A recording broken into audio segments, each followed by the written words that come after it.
Hello friends, welcome back to modulation institute. मेरा नाम है रजनीश और जैसा कि मैंने आपको बताया था कि हम जो एक सीरीज ऑफ जो देखेंगे क्वेश्चन, जो एपिसोड हमने बनाए हैं उसमें आपको प्रीवियस ईयर के सारे क्वेश्चंस मैं सबसे पहले यही डील करूंगा, ठीक है, ताकि आपको ये समझ में आ जाए। मैंने तो एक एनालिसिस वीडियो डाल रखा है जिसमें कि मैंने बताया है कि what are the areas that you should focus on. At the same time, now we are going to see the previous year questions so that you can understand what is the level of difficulty and you can choose for yourself.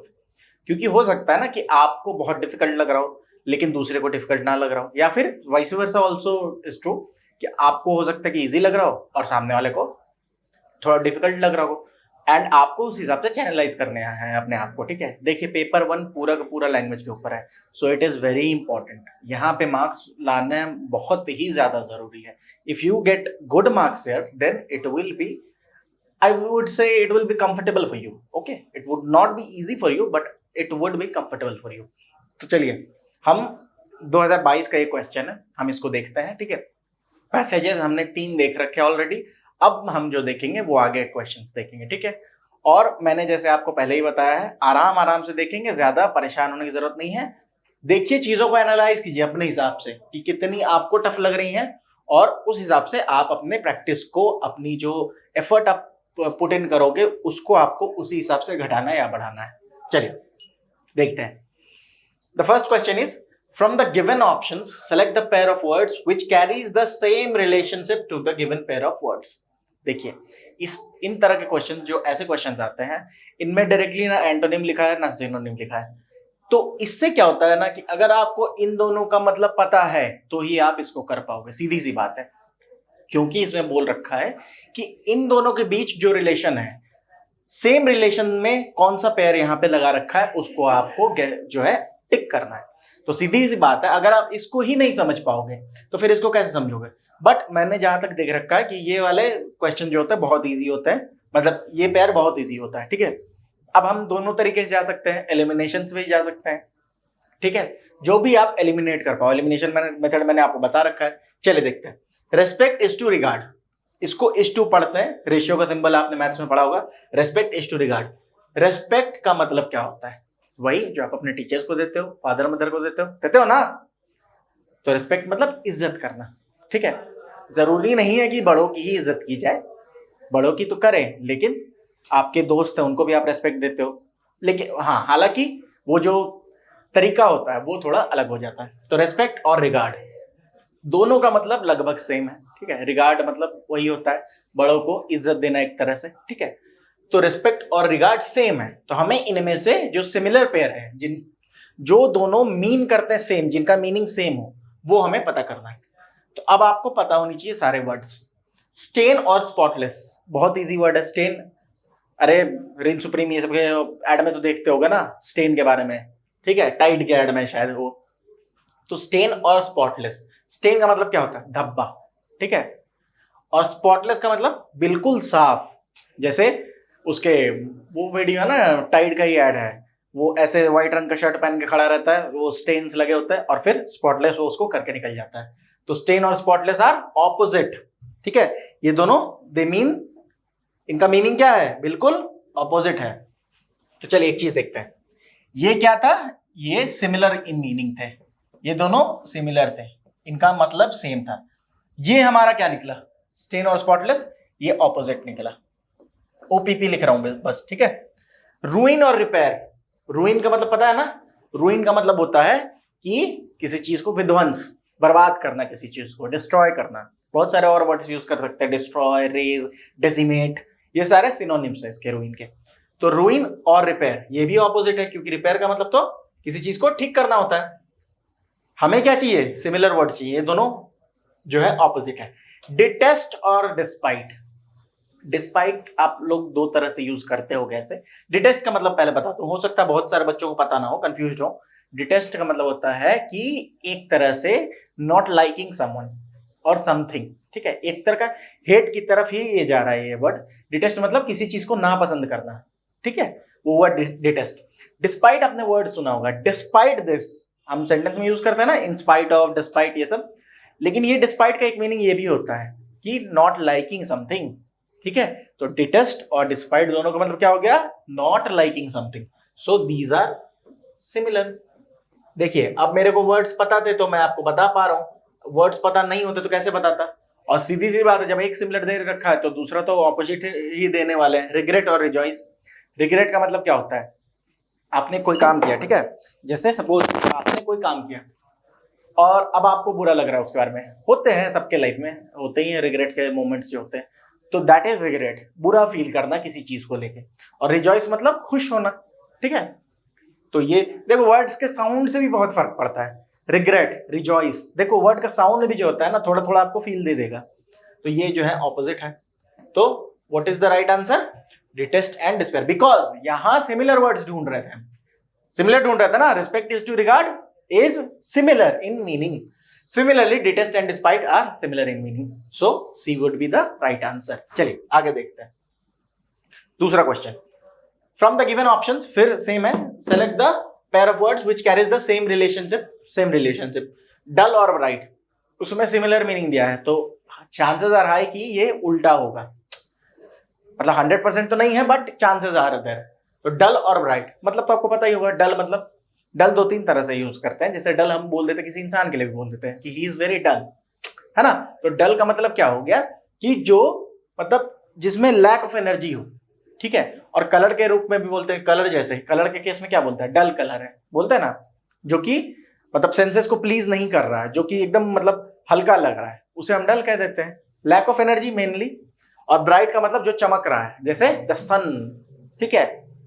Matches में होता है ना, match देखते हो cricket match, अभी जो Asia cup हो रहा था इंडिया वर्सेस पाकिस्तान, ठीक है, the sun was not shining brightly and so, तो डल और ब्राइट ये क्या है, ऑपोजिट इन मीनिंग। चलिए ओ लिखता हूं मैं ऑपोजिट के लिए और एस लिखूंगा सिमिलर के लिए, ठीक है। फोरसेक और डिस्कार्ड, फोरसेक का मतलब to abandon something, to leave something, forsake का मतलब छोड़ देना किसी चीज को, और डिस्कार्ड का मतलब भी वही होता है कि किसी चीज को निगेट कर देना, मना कर देना, ठीक है। तो फोरसेक और डिस्कार्ड का मतलब सेम हो गया यहाँ पे, ठीक है। बात समझ में आ रही है आपको, जैसे you should discard your bad habits, sentence में मैं आपको यूज करके बता रहा हूं, तो इसका मतलब क्या हो गया, वही कि आपको छोड़ देनी चाहिए, ठीक है। अब मानोगे तो नहीं भले ही कि है भी चलो लीन और सिलेंडर, लीन का मतलब तो आपको पता है, दुबला पतला जिसे बोलते हैं। सिलेंडर का मतलब क्या है ये पता हो सकता है नहीं हो, सिलेंडर नहीं है सिलेंडर है, ठीक है। सिलेंडर का मतलब होता है समथिंग जिसकी सरकमफरेंस कम हो, जो नैरो हो। तो नैरो और पतला दुबला मतलब लगभग सेम मीनिंग है, तो ये भी सिमिलर मीनिंग में चला जाएगा, ठीक है। सिमिलरली फ्रेजिल और डेलिकेट, फ्रेजिल मतलब होता है जो आसानी से, something that can be broken easily है, ठीक है। जैसे अगर इसके बारे में बोले, मतलब अगर हम किसी मॉन्यूमेंट के बारे में बोले, दोज आर नॉट फ्रेजिल, बट अगर वहीं पे कोई ऐसी चीज है जो कि तुरंत टूट सकती है, ठीक है, जैसे रेत का किला है, जब आप मतलब बीचेस वगैरह पे जाते हो तो देखोगे, नहीं भी गए होगे तो मूवीज में तो देखा ही होगा कि वो वहां पे मतलब एक किला बनाते हैं सैंड, ठीक है, सैंड से, और वो पानी उसको कभी भी गिरा सकता है, तो उसे फ्रेजिल बोलते हैं। फ्रेजिल और डेलिकेट का भी मतलब सेम हो गया, क्योंकि डेलिकेट मतलब भी वही होता है ना, जो आसानी से टूट जाए, बहुत डेलिकेट है बोलते हैं ना किसी भी चीज को कि ध्यान से देखना बहुत डेलिकेट है। जैसे अगर आप ग्लास का एक हाउस बना दो, अब वो नहीं बुलेट प्रूफ ग्लास के बारे में मत सोचना, एक ग्लास का हाउस बना दो तो वो बहुत डेलिकेट होगा, बहुत ज्यादा वो फ्रेजिल हो सकता है। हार्मनी और डिस्कॉर्ड, हार्मनी का मतलब क्या होता है कि वी लिव इन हार्मनी, इसका मतलब हम लोग एक जो है जिसको बोलते हैं ना संगत में रहना, कि बराबरी से आराम से रहते हैं, एक साथ रहते हैं, जहां कोई परेशानी नहीं है। एक ऐसी सिचुएशन जहां की बहुत सारे लोग मतलब बिना किसी प्रॉब्लम के रह रहे हों, संगति में रह रहे हों, उसे हम हार्मनी कह देते हैं। Discord is the opposite of it, because Discord means Apple of Discord, एक ये भी है, इडियम भी है, इसका मतलब झगड़े की फसाद, तो डिस्कॉर्ड मतलब झगड़ा होता है, तो it is opposite, so this will be the right answer, ठीक है, harmony and discord, because dull is to bright is opposite in meaning, so there should be the words which carry the opposite meaning should be answered. So harmony and discord ये है। देखिए इन ऐसे questions तभी आप solve कर पाओगे, these are vocabulary, और मैंने vocab के बारे में बोला है कि you have to practice it, you have to memorize it, because एक तो आपकी लाइफ में बहुत हेल्प करेंगे, because if you have more vocabulary then you can communicate easily, ठीक है, सीधी सी बात है। और एट द सेम टाइम आपको अगर नहीं पता है तो इट इज बेटर कि आप इस तरह क्वेश्चंस को छोड़ दो। और इसीलिए मैं बोलता हूं कि आप पैराग्राफ प्रैक्टिस करो, बिकॉज यहां क्या है कि यहां आप इधर यू नो इट और यू डोंट, बट पैराग्राफ में आप थोड़ा बहुत दिमाग लगा के तिकड़म लगा के कर सकते हो उसको। इसका ये मतलब मैं डिस्करेज नहीं कर रहा हूं, आप प्रैक्टिस करें, आप पढ़ें, that will be more beneficial to you. चलिए आगे देखते हैं। वर्ड्स इजी ही आते हैं, परेशान नहीं होना है, धीरे धीरे हम करेंगे वो। Happiness is to misery. Happiness का मतलब पता है ना आपको? एक माइजर होता है, माइजर मतलब कंजूस होता है, वो माइजर नहीं है, मिजरी है। हैप्पीनेस मतलब खुशी, ठीक है। मैंने जैसे आपको एक एग्जांपल दे रखा है ना, पता नहीं आपके क्लास में दिया था या किसी और के, कि आपके घर पे मामा जी आए, वो ठीक है, आपने उनसे बात करी, सब कुछ ठीक है, और उसके बाद मामा जी आए, आप उनको पसंद नहीं करते हो, सपोज फॉर एग्जाम्पल आपकी बुआ मामा जी को आए, सिर्फ हर समय बोलते हैं पढ़ने को बोलते हैं, तो उनका आना आपके लिए मिजरी है। क्यों? बिकॉज इट गिव्स यू, मतलब आप सैड हो जाते हो ना, क्योंकि वो अब तो अरे ये तो सिर्फ बोलेंगे पढ़ाई के बारे में, तो ये मिजरी है। जाते वक्त लेकिन उनके आपने पैर छुए और आपको 500 रुपए दे गए वो, दिस इज हैप्पीनेस, ठीक है। तो हैप्पीनेस इज टू मिजरी मतलब आना और जाना, उल्टा है ना। तो happiness is to misery is opposite. तो यहाँ पे भी ऑपोजिट देखने, तो 3 पेयर सिमिलर होंगे, एक ऑपोजिट होगा, सीधी सी बात है। वायलेंट और वाइल्ड, वायलेंट का मतलब क्या होता है? गांधी जी का किस पे इंफेसिस था? नॉन वायलेंस पे। नॉन वायलेंस मतलब अहिंसा, वायलेंस मतलब हिंसा, मतलब वायलेंस का मतलब होता है कि हम किसी को फिजिकली इंज्योर करते हैं, या फिजिकली नहीं भी, बहुत तरह के वायलेंस और भी तरीके का हो सकता है। तो वायलेंस मतलब किसी चीज को, किसी इंसान को किसी भी तरीके से नुकसान पहुंचाना, वो वायलेंस होता है। वाइल्ड क्या होता है? देखिए, वाइल्ड का मतलब होता है, जनरली आपको पता है, जो कि मेनली क्या होता है कि हम जो है अर्थ को 2 पार्ट में बांटते हैं। एक तो जो हमारा पार्ट है जिसमें हम लोग रहते हैं, और एक है वाइल्ड लाइफ। तो वो वाइल्ड लेकिन क्या होता है, अब चूंकि वहां पे कुछ एनिमल्स को हम यहाँ घर में डोमेस्टिकेट कर लेते हैं, वहां वाइल्ड में किसी को डोमेस्टिकेट नहीं किया जाता, तो वो अपने नेचुरल जो है स्वरूप में रहता है, और वो बहुत फियर्स होता है। वो उसका टेंडेंसी क्या होता है, आप अगर लायन को देखोगे, what is the tendency of a lion? To kill someone because he has to eat, वो उसकी टेंडेंसी है, प्रवृत्ति है। तो वायलेंस इज हिज, एक तरह से आप टेंडेंसी बोल सकते हो। तो वायलेंट और wild similar in meaning. Similarly construct और डिसमेंटल, यहीं पे मिल गया। कंस्ट्रक्ट मतलब बनाना, किसी चीज को खड़ा करना, और डिसमेंटल मतलब तोड़ देना, ठीक है। और डिसमेंटल का वर्ड जो है ना, उसको और भी तरीके से यूज कर सकते हैं, जैसे डिसमेंटलिंग द ग्लोबल टेररिज्म, ठीक है, ये है ना। तो इसको बोल सकते हैं कि तोड़ना किसी चीज को, उसको डिसमेंटल बोलते हैं। और कंस्ट्रक्ट मतलब बनाना। अब कंस्ट्रक्टिंग ग्लोबल टेररिज्म मत एग्जांपल ले लेना, ठीक है। तो चूंकि ये ऑपोजिट है और ऑपोजिट मिल चुका, तो ये सही होगा। फिर भी देख लो, डिसेप्शन और फ्रॉड, क्योंकि एक वर्ड हो सकता है कोई वर्ड आपको ना पता हो, ठीक है। डिसेप्शन का मतलब क्या होता है कि धोखा देना किसी को। एक बहुत फेमस लाइन है कि अपीयरेंसेस आर डिसेप्टिव। चलो, अपीयरेंसेस आर डिसेप्टिव मतलब जो इंसान जो दिखता है वो हो सकता है कि धोखा हो, ठीक है। हो सकता है कि ही इज समथिंग एल्स, बोलता है ना डोंट जज a book by its cover. वही चीज है कि एक इंसान जो कि हो सकता है कि आपको बहुत सीधा साधा लग रहा हो, लेकिन वो हो सकता है सीधा साधा ना हो। और एक इंसान है जो आपको बहुत ज्यादा, मतलब होता है ना कि कपड़ों से बहुत ज्यादा लग रहा हो कि नहीं इसमें डेप्थ नहीं होगी, ये कुछ पढ़ा लिखा उतना ज्यादा नहीं होगा, but he can be very well educated. So appearances are deceptive. तो डिसेप्शन और फ्रॉड, फ्रॉड का मतलब जान ही रहे हो, ठीक है। बहुत सारे फ्रॉड तो स्कैम जैसे बोलता है ना हम, फ्रॉड हो जाता है, वही है। तो मतलब दोनों का मतलब धोखा होता है। तो this is similar in meaning. Similarly tranquillity और क्वाइटनेस, ट्रैंक्विलिटी मतलब शांति, ठीक है, ट्रैंक्विलिटी मतलब शांति। पोएट्री के बारे में बोला जाता है, पता है? Poetry is the spontaneous overflow of emotions recollected in tranquillity, कि आपको एक ओवरफ्लो इमोशन को, उसको आप जब शांति में उसको रिकलेक्ट करते हैं, उसे पोएट्री कहते हैं। तो ट्रैंक्विलिटी मतलब शांति, और क्वाइटनेस मतलब बी क्वाइट। मैम ने चिल्लाया होगा ना कभी सर ने या फिर मैम ने, क्वाइट मतलब शांत। तो this is similar in meaning, we have to choose opposite in meaning. So construct is to dismantle, ठीक है। आई होप आपको समझ में आ रही होगी बातें। चलिए नेक्स्ट क्वेश्चन देखते हैं। रेजोल्यूट और डिटर्मिन्ड, इसका given pair of word. Resolute का मतलब क्या होता है और डिटर्मिन्ड का मतलब क्या होता है? जिसको डिटर्मिन्ड पता है उसके लिए पहले मैं डिटर्मिन्ड क्लियर कर दूं, अगर नहीं पता है तो। डिटर्मिन्ड का मतलब कोई एक चीज आपको पसंद है या आप करना चाह रहे हो, और बिल्कुल उसको करना ही चाहते हो, हिलना नहीं चाहते हो, यू डोंट वांट टू बज even an inch without doing that thing, इसको बोलता है डिटर्मिनेशन, इसको बोलता है डिटर्मिन्ड होना, दृढ़ निश्चय, इसको हिंदी में बोलते हैं, ठीक है।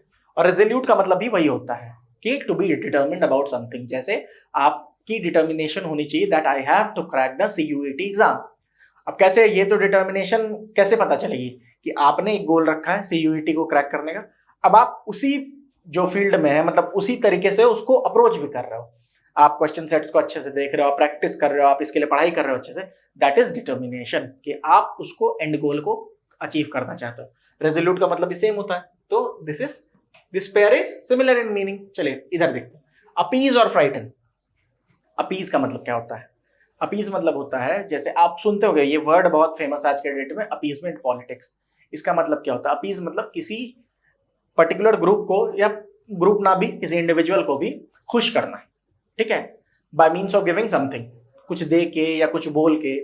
जैसे जनरली क्या होता है कि ऑफिस में बॉस को कैसे अपीज किया जाता है, सर आप ही तो हो सर, मतलब आपसे ज्यादा अच्छा इंसान तो मैंने देखा ही नहीं, दैट इज अपीजमेंट, कि किसी को खुश करना। या बॉस भी करते हैं नीचे वाले को, अरे तुम जितना अच्छा काम करते हो ना, बहुत सही, इससे अच्छा तो कोई काम कर ही नहीं सकता, अच्छा देखो वो 2 फाइल्स भी देख लेना। तो this is appeasement and he wants to gain something out of it. तो ये है अपीजमेंट, अपीज। फ्राइटिंग क्या होता है? फ्राइटिंग मतलब डराना होता है, ठीक है, किसी को डराना, ये क्या है? तो अपीज और फ्राइटिंग ऑपोजिट इन मीनिंग, ठीक है। अपीजमेंट पॉलिटिक्स की मैंने बात करी थी थोड़ी देर पहले, कि किसी सेक्शन को आप अगर अपीज कर रहे हो बाय मीन्स ऑफ फ्रीबीज या कुछ दे के आप अपीज कर रहे हो ताकि आपको वोट बैंक, वो उसका वोट मिल पाए, तो ये अपीजमेंट होती है, अपीजमेंट पॉलिटिक्स कहते हैं। ये ऑपोजिट इन मीनिंग है, अपीज का फ्राइटन उल्टा है। हिंडर और असिस्ट। हिंडर मतलब मैं आपको कोई काम करने ही ना दूं, that is hindrance. Hindrance word होता है ना एक, तो वो है हिंडर, मतलब किसी चीज को रोकना, ऑब्स्ट्रक्ट करना, बाधा पहुंचाना। At the same time assist का मतलब, असिस्टेंट वर्ड सुना आपने? असिस्टेंट का मतलब वो जो होता है ना, आपने सुना होगा कि अरे ये मेरा असिस्टेंट है, और बहुत नेगेटिव कॉनोटेशन ले लेते हैं लोग कि मतलब कोई छोटा पोस्ट है ये है, वाकई सही मायने में असिस्ट का मतलब होता है हेल्प करना। तो असिस्टेंट का मतलब भी हेल्प, जो one who helps you is called your assistant. तो असिस्ट और हिंडर ये भी ऑपोजिट इन मीनिंग है। बसल और मोशनलेस। बसल, हसल बसल, आपने सुना होगा ये वर्ड, कि in the hustle bustle of the city. इसका मतलब क्या होता है कि जो ऐसी एरिया, भीड़ भाड़ वाली एरिया, जहां ट्रैफिक बहुत मूव कर रही है, जल्दी तेजी में, एनर्जी के साथ मूवमेंट जहां होती है, उसे कहते हैं बसल। और मोशनलेस मतलब बिल्कुल पड़े हुए आराम से एकदम, ठीक है, जैसे चावल खा के दोपहर में पड़े जाते हो ना अजगर की तरह, मोशनलेस, वही है मोशनलेस, ठीक है, जोक सपाट। तो ये क्या है, बसल और मोशनलेस, ये भी ऑपोजिट इन मीनिंग है। बसल का मतलब है कि टू मूव ब्रिस्कली, और मोशनलेस का क्या मतलब है? मोशनलेस का सीधा मतलब है कि जो मोशन में नहीं है, तो ये ऑपोजिट हो गया। एक ही बचा है तो आंख बंद करके इसको मार भी सकते हो, आप सही टिक कर सकते हो। देखिए अगर आपको 2 पता चल जाए ना, अगर आप इसको सिमिलर, आप इसका रिलेशनशिप निकाल पाओ, और एट द सेम टाइम आप इसमें से कोई 2 अगर कर पाओ, मतलब एलिमिनेट कर पाओ, then I would suggest you कि go for the right one. मतलब कोई भी आपको जो बाकी 2 में से सही लग रहा है आप उसको टिक कर दो, because 50% chances are there that your answer will be right. चलिए, मिनिएचर और स्मॉल। मिनिएचर मतलब छोटा, कि जैसे बोलते हैं ना कि ताजमहल का मिनिएचर है, तो उसका मतलब उसका छोटा वर्जन है, और स्मॉल का मतलब तो छोटा होता ही है। This is similar in meaning. So जैसे मैं क्या बोलना चाह रहा था, सपोज करो कि जैसे आपको ये पता चल चुका है कि सिमिलर है मीनिंग में, और आपको ये दोनों पता है कि ये दोनों तो ऑपोजिट है, तो ये दोनों तो होंगे नहीं, आपने इनको काट दिया बिल्कुल। अब आप इसमें और इसमें कंफ्यूज हो, तो प्लीज कोई एक टिक करके जरूर आना जो आपको ज्यादा, इसको कैलकुलेटिव केस बोलते हैं, जो आपको सही लग रहा हो। बिकॉज अब 2 ही ऑप्शन है, तो देयर आर चांसेस कि 50% चांसेस है कि आपका आंसर सही हो, ठीक है। इससे ऊपर क्या होगा? इससे ऊपर 100% होगा, या तो आपको पता है या तो नहीं पता है, तब 100%। एक ऑप्शन अगर आप ये कर पा रहे हो, कम कर पा रहे हो, तो 4 ऑप्शन है, तो आपके पास फिर 25% है। 2 ऑप्शन अगर आप ये मतलब इरेडिकेट कर पा रहे हो, एलिमिनेट कर पा रहे हो, तो आपके पास 50% है। तो please go for what ever you feel is right. In that case ऐसा नहीं कि चारों के चारों पता नहीं है तो सर ने बोला तो टिक करके आ जाऊं, ऐसा नहीं। चलिए नेक्स्ट क्वेश्चन देखते हैं। रीअरेंजमेंट। रीअरेंजमेंट है ये, ठीक है, कि रीअरेंज करना है, तो कैसे करेंगे देखते हैं। जनरली क्या है कि रीअरेंजमेंट के लिए आपके केस में आप देखना, कोशिश करना कि जो आर्टिकल्स हैं उनसे स्टार्ट होने वाले सेंटेंसेस को उस तरह से रीअरेंज करना है, या कुछ ऐसे वर्ड्स ऑल्दो, दो, डिस्पाइट, इन स्पाइट ऑफ, ये सारे वर्ड्स हो तो वो फर्स्ट में आ जाएंगे। अब देखो जैसे आर्टिकल्स कौन कौन से होते हैं, ए एंड दी, तो ए यहां भी है, दी यहां भी है, दी यहां भी है। अब तो कंफ्यूज हो जाओगे, तो इसका मतलब बी तो नहीं होगा, ठीक है। हमने ये तो पता कर लिया कि बी लग रहा है नहीं होगा, तो बी को तो काट देते हैं अभी। चलो अब ट्राई करते हैं। अब देखिए, a consumer protection drive to educate the people about their rights and to warn traders और the administration will soon launch. अब मोस्ट लाइकली आपको कौन सा ऑप्शन लग रहा है कि फर्स्ट में कौन सा जा सकता है, ठीक है। फर्स्ट में कौन सा ऑप्शन जा सकता है, ये लाइन इनकम्प्लीट लग रहा है। यहां से स्टार्ट करते हैं, एक बार देखते हैं, स्टार्ट करके देखते हैं, ठीक है। The administration will soon launch, इसको पकड़ते हैं पहले, कोई एक पकड़ लो आप, आपने डी पकड़ा। The administration will soon launch, ये तो लग रहा है कि हाँ हो सकता है कि एडमिनिस्ट्रेशन जल्दी ही लॉन्च करेगी, क्योंकि अगर मैं यहां से स्टार्ट करूं, the people about their rights and to warn traders, इसमें कोई देखो बीच में आपको वर्ब दिख नहीं रहा है, the people about their rights, इसके बीच में अगर कोई वर्ब होता तो हो सकता था कि ये सेंटेंस सही हो जाए, ये कंप्लीट सेंटेंस बने, लेकिन बन नहीं रहा है, तो हम इसे स्टार्ट करेंगे। ये भी सही लग रहा है ऐसे, a consumer protection drive to educate. अब लेकिन इसके बाद का देखना होगा, तो कुछ ऐसा होना चाहिए, लेकिन इसको देखिए, the administration will soon launch, ये लग रहा है ना कि स्टार्टिंग ऐसे हो सकती है, तो हम डी को पहले पकड़ते हैं। अब देखिए डी में दो ऑप्शन है, देखिए अब जब अगर हमने बी को एलिमिनेट कर दिया तो सीधी सी बात है सी या डी में से ही कोई एक स्टार्ट होगा, तो ए को आप ऐसे भी एलिमिनेट कर दो। चलो अब डी से पकड़ते हैं, डी के ऑप्शन दो हैं, तो पहले डी को पकड़ लेते हैं। The administration will soon launch, चलिए सही है। उसका A, a consumer protection drive to educate, सही लग रहा है कि जो है administration will soon launch and consumer protection drive to educate. उसके बाद C, the people about the rights and to warn traders against using fraudulent means. अब देखिए ये सेंटेंस कंप्लीट लग रहा है देखने पे, अगर ये नहीं लगता तो फिर इस पे जाते हैं। ऑप्शन से आपको जो है, आप ऑप्शंस के हिसाब से चूज करना है, और आप देखना एक सेंस वो बना पा रहा है कि नहीं बना पा रहा है। जैसे the administration will soon launch a consumer protection drive to educate against to educate, educate के बाद क्या होना चाहिए, कुछ ना कुछ एक वर्ड आना चाहिए, किसको एजुकेट करना है, तो द पीपल, तो ये यहां पे बैठ जा रहा है, तो DACB, so this is the right answer. बात समझ आई आपको, ये इसको बोलते हैं हिट एंड ट्रायल मेथड। आपको बार बार कोशिश करना होगा, देखना होगा। पहले तो मैंने जो बताया आपको, कोशिश करें कि जो वर्ड से स्टार्ट होते हैं सेंटेंसेस जनरली, जैसे ए एंड दी हो गए, डिस्पाइट, ऑल्दो, दो, इस तरह के सेंटेंसेस जब स्टार्ट जिससे होते हैं उसको पहले वहां से वर्ड्स को लेना है, ठीक है। उसके बाद आप क्या करोगे, उसमें से अधिकतर आपको मिल जाएंगे, आपको ऑप्शंस नहीं मिल रहे हैं तो फिर आप देखोगे, पहले तो उसको एलिमिनेट कर लिया हमने, फिर आप देखोगे कि कौन सा सेंटेंस आपको लग रहा है कि सही हो सकता है, फर्स्ट सेंटेंस हो सकता है, या फिर आप क्या करोगे, आप ऑप्शंस में से सबसे पहला लेटर पकड़ोगे, उसके हिसाब से सेटल करोगे। चलिए नेक्स्ट क्वेश्चन देखते हैं। चलिए अब इसमें क्या है, इसमें कंफ्यूजन कहते हैं नो, इन, ऑफ और रिप्रोड्यूस, इसमें ए एंड दी है भी नहीं, तो सेंटेंसेस ऐसे थोड़ी होता है कि स्टार्ट नहीं होता बिना इनके। तो अब कैसे हम स्टार्ट करें, नो, इन, ऑफ, रिप्रोड्यूस। तो जनरली क्या करते हैं हम कि जनरली हम स्टार्ट करेंगे, देखिए इसमें क्या क्या है, बी, ए और सी, तो डी से तो स्टार्ट नहीं होना है, तो डी को पहले हटा देते, चलो डी से स्टार्ट नहीं होगा। और नो, इन और ऑफ, इन और ऑफ प्रपोजिशन है, ठीक है, जनरली इनसे स्टार्ट नहीं होता है सेंटेंस, कुछ केसेस में होता है लेकिन जनरली नहीं स्टार्ट होता है। हम अभी अज्यूम करके चल रहे हैं, ठीक है, जनरली स्टार्ट इससे सेंटेंसेस नहीं होते हैं, तो इन दोनों को छोड़ के स्टार्ट करते हैं इससे, ए से। No part of this publication में बी, ए का एक ही ऑप्शन है, चलिए ए का एक ऑप्शन देखते हैं, तो no part of this publication में बी। उसके बाद डी, रिप्रोड्यूस, स्टोर्ड और ट्रांसमिटेड, एक सेंटेंस सही बन रहा है कि no part of this publication में बी रिप्रोड्यूस, स्टोर्ड और transmitted. B, in any form without the written permission of the publisher of the book. अब देखिए ये सेंटेंस सही लग रहा है कि कोई भी पार्ट इस बुक का स्टोर या ट्रांसमिट नहीं कर सकते without the permission of the publisher, ठीक है। तो ये सेंटेंस अब सही लग रहा है। तो हमने क्या किया, सबसे पहले इसमें हमने क्या किया कि पहले देखा कि आर्टिकल्स है कि नहीं, या कोई ऐसे वर्ड जिससे स्टार्ट होता है कि नहीं सेंटेंस, वो नहीं थे। तो अब हमने क्या किया कि पहले ऑप्शंस में दे देखा, तो सिर्फ हमें मिला कि डी तो ऑप्शन में नहीं है, डी किसी ऑप्शन में स्टार्टिंग में नहीं है, तो डी को हमने काट दिया। अब तीन बचे, ए, बी, सी।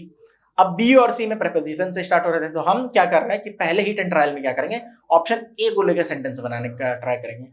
अगर ए के दो ऑप्शन होते तो दोनों ऑप्शन को ट्राई करते हैं, लेकिन पहले ही ऑप्शन में हमें सही सेंटेंस मिल गया, तो दिस इज राइट। चलिए नेक्स्ट देखते हैं, देन एंड इफ फॉर। ठीक है, देन एंड इफ फॉर। अब आप मेरे को बताइए कि देन से कोई सेंटेंस आप स्टार्ट करोगे? नहीं करोगे, नहीं ना करोगे, क्योंकि देन के पहले कुछ होना चाहिए। तो देन तो ऐसे भी नहीं होगा। पहले इसमें देखते हैं, डी बी सी ए, इसमें चारों हैं, इसमें चारों हैं। तो पहले हम देन को डिलीट करते हैं। डिलीट करने का मतलब कि हम पहले ऑप्शंस के हिसाब से जाएंगे। तो देन को अभी हम हटा रहे हैं कि हम ए वाले को नहीं देखेंगे, अभी नहीं देखेंगे, फिलहाल नहीं देखेंगे। और देन से जनरली स्टार्ट नहीं भी होते हैं। एंड से भी जनरली स्टार्ट होते हैं सेंटेंसेस, बट क्या है कि यहाँ पे चूंकि आपको रीअरेंज को करने को दिया तो एक कंप्लीट सेंटेंस होगा, तो वो एंड से स्टार्ट नहीं होगा, तो हम बी को भी डिलीट करते हैं। ठीक है, अब देखिए, फॉर और इफ दोनों से स्टार्ट हो सकते हैं सेंटेंसेस। ठीक है, फॉर और इफ दोनों से सेंटेंसेस स्टार्ट कर सकते हैं। For you to achieve success in life you have to make your consistent progress. तो यहां फॉर से स्टार्ट हो गया ना, और इफ से तो स्टार्ट होते हैं जनरली, बट हम इफ से स्टार्ट करते हैं ना, करते हैं ना। If you do this I will give you something. If से स्टार्ट हम जनरली करते हैं ना सेंटेंस। आपको इस तरह से जाना, अप्रोच ये रखनी है कि आपको जो पता है, जो सेंटेंसेस जैसे स्टार्ट होते हैं उनसे स्टार्ट करनी है। तो हम इफ वाले से स्टार्ट करते हैं। इफ मतलब सी। चलिए सी को देखते हैं, सी कौन सा है, ये सी में सी है। तो सी के बाद if all the nations work together. सही लग रहा अभी तक तो, कि अगर सारे नेशंस वर्क करें साथ में। D for the common good of mankind. सही है अभी तक। If all the nations of the world work together for the common good of the mankind. सभी देश मिलकर अच्छा काम करने की कोशिश करें for the common good of mankind. B उसके बाद then the world will avert all future wars. अगर ऐसा करेंगे तो क्या होगा? देखो देन से स्टार्ट नहीं होता, तो इफ के बाद देन आएगा। तो सी डी बी ए और and agree, then the world will avert all future wars and agree to obey all the laws. ठीक है, all the nation work together. तो क्या हो गया हमारा?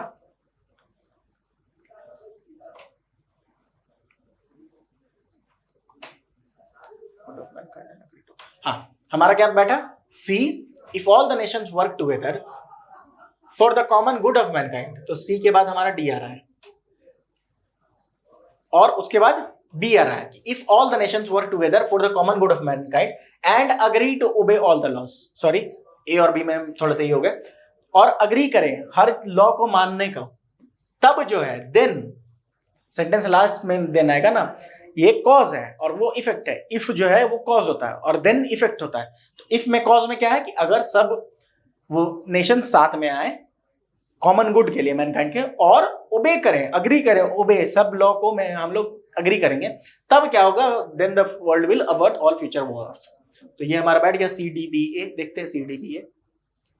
ठीक है, तो ये हमारा प्रोसीजर होता है। जनरली रीअरेंजमेंट हम ऐसे ही करते हैं। कैसे? रीअरेंजमेंट का तरीका यही होता है बस कि आप ऑप्शन से जाते हो। आप पहले, सबसे पहले आप सब्स्टिट्यूट करते हो कि कौन कौन से वर्ड से नहीं बन सकता सेंटेंस। स्टार्ट जनरली नहीं होते, उनको पहले आप छोड़ के और फिर ऑप्शन से उठाते हो और स्टार्ट करते हो। तब आप बैठाते हो और तब देखते हो कि सही हो रहा है कि नहीं हो रहा है। कुछ लॉज, कुछ और रूल्स हैं जो मैं आपको कभी और समझा दूंगा अच्छे से। जैसे अब देखो, for the to wind seed.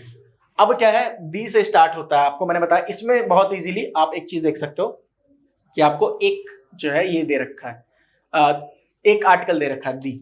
तो चलिए यहीं से स्टार्ट करते हैं फिर बी वाले ऑप्शन से। बी कितने ऑप्शन है? एक ही ऑप्शन है, इजी भी हो जाएगा। The centre has made it mandatory. उसके बाद A for the vehicles carrying food items. The centre has made it mandatory for the vehicles carrying food items. C to display all details on the windshield and the rear screen. THE एक ही TH होगा। अब देखिए एक बार में ही सही हो गया ना। आप देखो, आप आर्टिकल से है ना, सही लग रहा है सेंटेंस। अगर मैं दूसरा सेंटेंस, चलो मैं ट्राई करता हूं DCBA, windshield and the rear screen to display all details on the centre has made it mandatory. कोई मीनिंग बन रहा है? कोई मीनिंग नहीं बन रहा है। And for a sentence to exist it should carry a meaning. मैंने आपको बताया है कि वर्ड्स को अरेंज किया जाए in such an order that they carry a meaning, they make a sense, then only it is called a sentence. तो BACD हमारा सही बैठ रहा है। इसमें आपको मिल गया AND से स्टार्ट करने पे। देखो चलिए नेक्स्ट क्वेश्चन देखते हैं। From the given option select the words which is similar in meaning to the given word. Similar मतलब सिनोनिम, एस से सिमिलर, एस से सिनोनिम। तो सिमिलर इन मीनिंग, मीनिंग में सिमिलर कौन है? नरिश, नरिश करना मतलब भरण पोषण करना, ठीक है। A mother nourishes her child, ठीक है, यह है ना।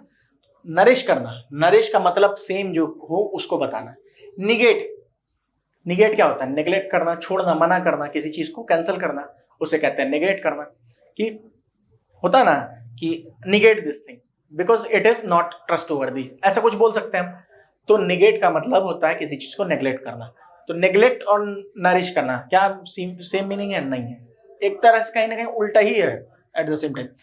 उसका नर्चर, नर्चर बोलते हैं ना, द नेचर, या फिर the nature nurtures the human kind, या फिर दैट गाय, किसी बच्चे के बारे में बोल सकते हैं ना कि that guy nurtured that plant. तो नर्चर मतलब भरण पोषण करना, किसी को ऐसा करना कि ही कैन सस्टेन, किसी को सस्टेन करवाना, किसी चीज को बेटर करना। बेटर करना तो नहीं एक तरह से, लेकिन किसी को कुछ प्रोवाइड करना जिससे कि वो सस्टेन कर पाए, उसे नर्चर बोलते हैं। और नरिश और नर्चर सेम मीनिंग लग रहा है, तो this is the right answer. Neglect और नेगेट सेम मीनिंग है। नेग्लेक्ट का मतलब किसी चीज को नेग्लेक्ट कर देना, छोड़ देना।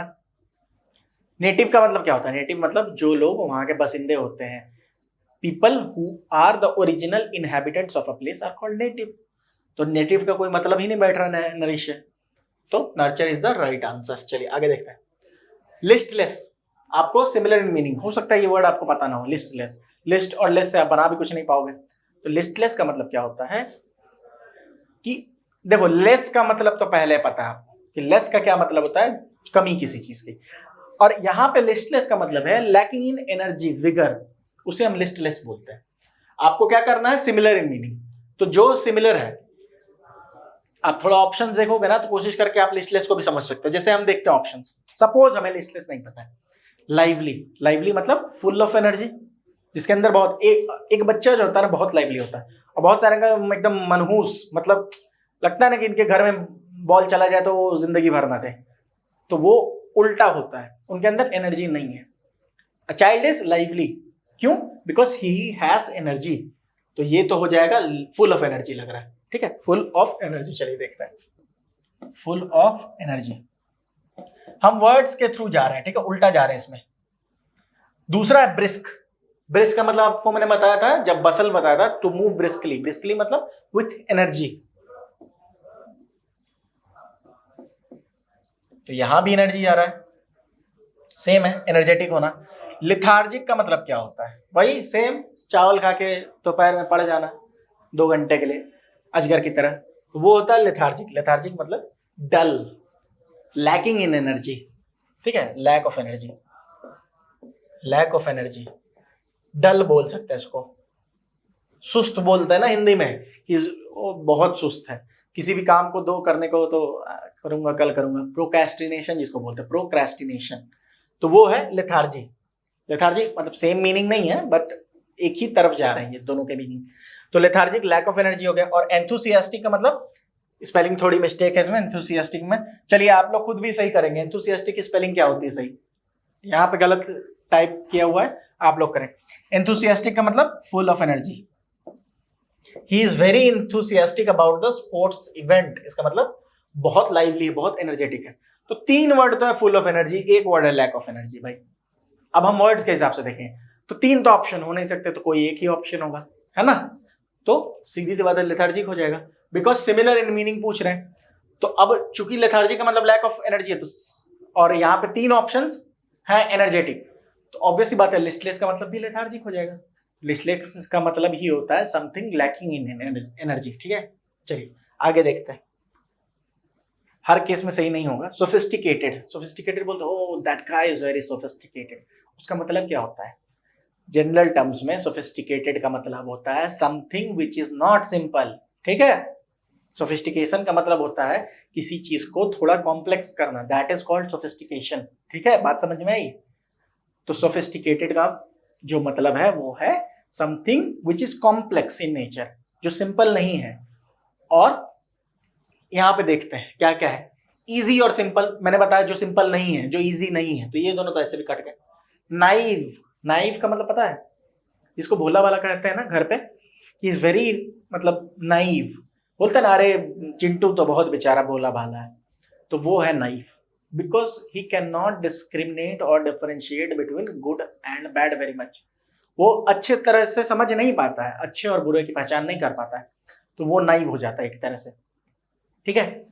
तो ये भी गलत हो जाएगा, बिकॉज सोफिस्टिकेटेड तो वो समझ पाएगा ना, सोफिस्टिकेटेड का मतलब क्या हुआ कि कॉम्प्लेक्स हो जाना, ठीक है। और सोफिस्टिकेटेड का एक अगर आप डिक्शनरी में भी देखोगे तो सिनोनिम एक्सपीरियंस्ड भी है। तो हम पहले क्या करते, तीनों ऑप्शन तो हमने काट लिया ही, तो एक ही बचा, एक तो ये सही हो जाएगा। और एक्सपीरियंस क्या होगा, सीधी सी बात है, जो भी चीज एक्सपीरियंस्ड होगी, आप किसी चीज में अगर एक्सपीरियंस्ड हो, वेल वर्स्ड हो, तो जितनी भी कॉम्प्लेक्सिटीज हैं आप उसको समझोगे ना अच्छे से, you will be better in a better position to understand it. तो इसीलिए सोफिस्टिकेटेड और एक्सपीरियंस का मतलब सेम है, ठीक है। बात समझ में आई? सोफिस्टिकेटेड क्या हुआ कि कोई चीज कॉम्प्लेक्स होना, और एक्सपीरियंस क्या हुआ कि वही कॉम्प्लेक्सिटी को समझ पाना, है ना, बिकॉज यू हैव एक्सपीरियंस। तो सोफिस्टिकेटेड और experience are the same words, interchangeably use मत कर लेना, ठीक है। अब आप बोल दोगे किसी को कि किसी लड़की को आप पार्टी में बोल दो कि you are looking very experienced, मार खा जाओगे फालतू में। सोफिस्टिकेटेड बोलना है, ठीक है। लेमेंट, हर वर्ड का क्या होता है ना कि वो रेफरेंस टू कॉन्टेक्स्ट के हिसाब से हम वर्ड्स को देखते हैं। आप आगे के और पीछे के वर्ड्स को काट दोगे तो बीच में आपको बात समझ नहीं आएगी। एक ही वर्ड के मीनिंग्स अलग अलग हो सकते हैं अलग अलग जगहों पे, ठीक है। मैं एक एग्जांपल देता हूँ इसके लिए, जैसे it should be treated as a joke only. अगर मैं आपको बोलूं कि there are many stray dogs on the road, आप क्या समझोगे कि बहुत सारे कुत्ते हैं। और जब कुछ लड़कियां होती हैं, बहुत सारे, I am not saying that guys are bad, बहुत अच्छे अच्छे लड़के भी होते हैं, बट इन जनरल हमारे इधर एक स्लैंग यूज होता है ना कि don't pay heed to those dogs, ठीक है। लड़कियों को या फिर बोला जाता है beware of those dogs chasing you on the street.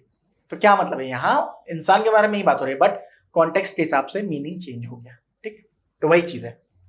लेमेंट का मतलब क्या होता है, फिर से लेमेंट हो सकता है बहुत सारे लोगों को पता ना हो, इससे आते हैं, ठीक है। लेमेंट कैसे मतलब बता दूं, दुखी होना, किसी चीज को बुरा फील करना किसी चीज के बारे में, to be sad, that is called lament. Lament का मतलब जनरली जो होता है ना, वो बहुत सारे केसेस में यूज करते हैं। आप जनरली ये समझ सकते हो बहुत ज्यादा बुरा फील करना, बहुत ज्यादा सैड होना, ठीक है।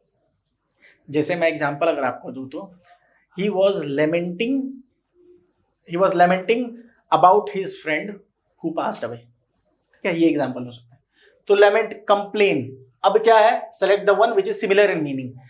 अब सिमिलर इन मीनिंग, ठीक है, जो इसके सिमिलर हो मीनिंग में। तो पहले कंप्लेन देखते हैं। कंप्लेन का मतलब, सर मेरे को पानी नहीं पीने देता, सर मेरे को खाना खाने नहीं देता, सर मेरे को टिफिन नहीं लाने दे रहा है, ये सारी चीजें क्या है, कंप्लेंट है, ठीक है। किसी चीज के बारे में कंप्लेन करना। मोर्न का मतलब क्या होता है, मोर्न का मतलब होता है दुखी होना, ठीक है। मोर्न वर्ड जनरली यूज होता है जहां पे किसी की डेथ हुई हो, जनरली जो यूज होता है, ठीक है। मॉर्निंग सेशन भी बोलते हैं उसको, मॉर्निंग बोलते हैं, MOU, मॉर्निंग नहीं, मॉर्निंग, ठीक है। तो ये होता है मोर्न।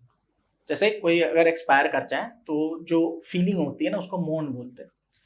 तो कंप्लेन का मतलब तो कंप्लेन करना हो गया। अब हिंदी में क्या समझाऊं आपको, कंप्लेन करना मतलब एक तरह से क्या बोलूं उसको, वही सीधी सी बात है कि किसी चीज को लेके बार बार परेशान होना और उसके लिए कुछ बताना, एक अपना जो है प्रॉब्लम जाहिर करना, वो कंप्लेन हो गया। मोर्न का मतलब हो गया, क्या बताया मैंने आपको, मोर्न का मतलब टू फील सैड।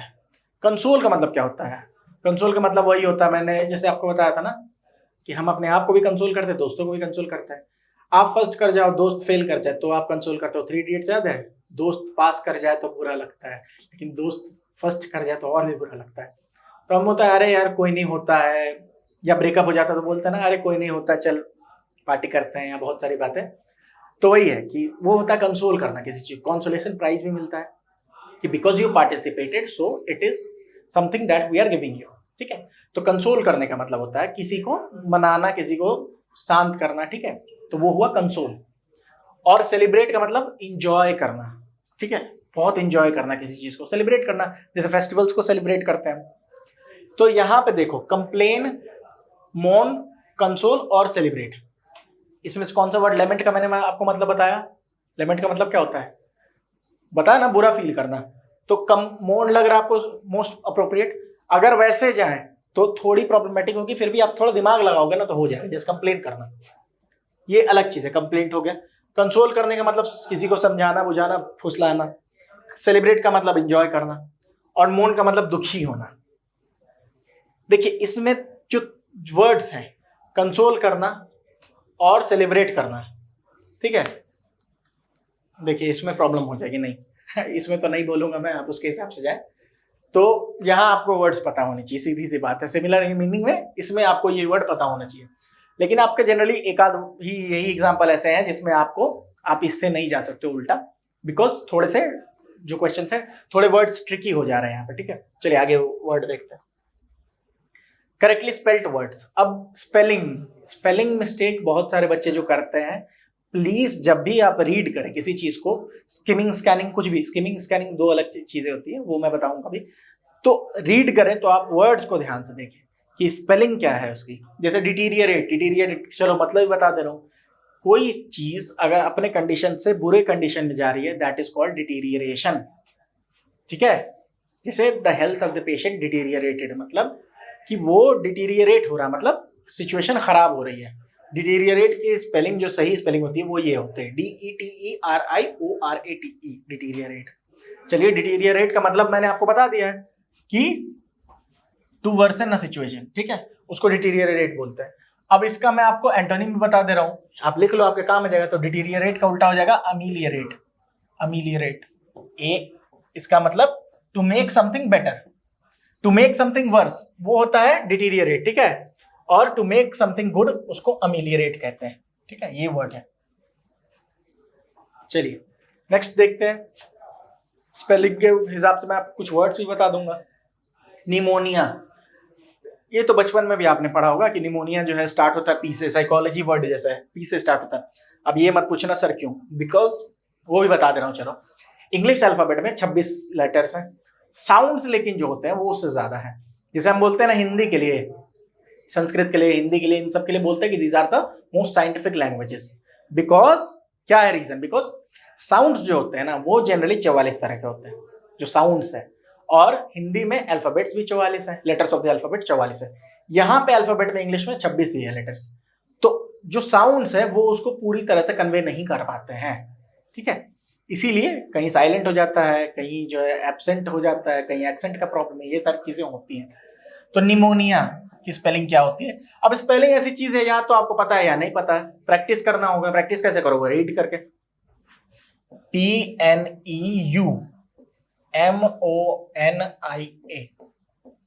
ये हो गया न्यूमोनिया।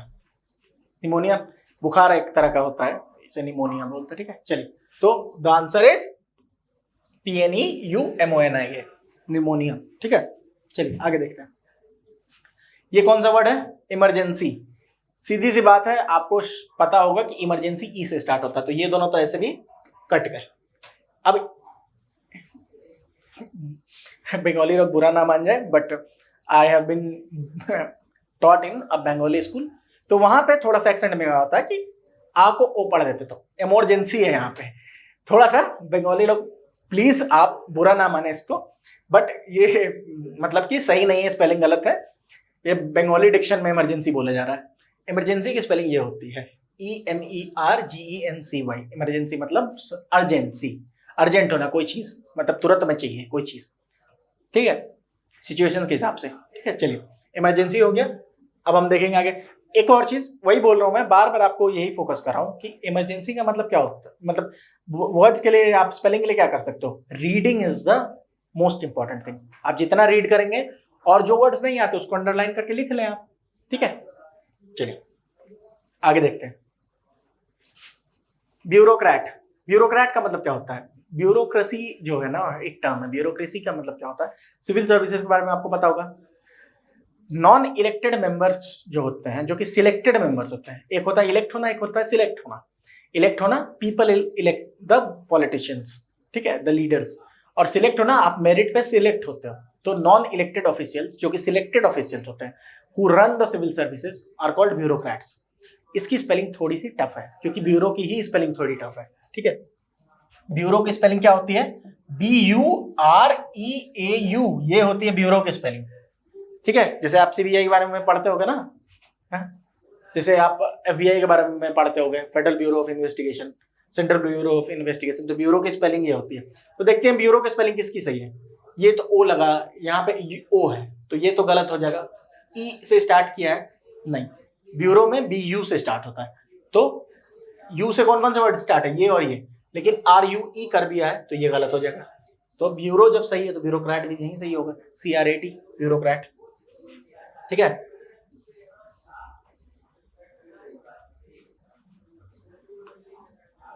चलिए, तो हमारा आज इतना ही हमारे क्वेश्चंस थे जो मैंने आपको डील करा। मैं क्लासेस को ज्यादा लंबा नहीं लेके जाना चाहता हूँ, बिकॉज आपके लिए भी क्या हो जाएगा, डल हो जाएगा, वर्ड्स याद आया।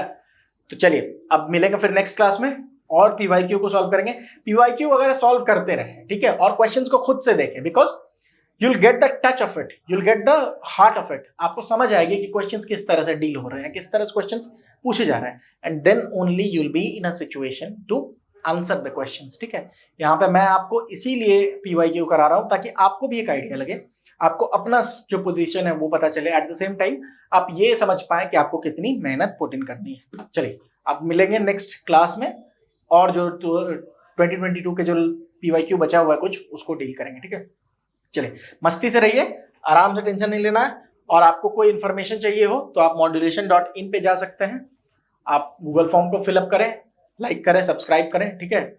हमारी बहुत हेल्प होती है इससे, और वी फील वेरी, क्या बोलूं मैं, एंथुसियास्टिक, आपको आपके वर्ड्स में दे रहा हूँ, we feel very enthusiastic to work towards your progress, ठीक है। चलिए मिलते हैं।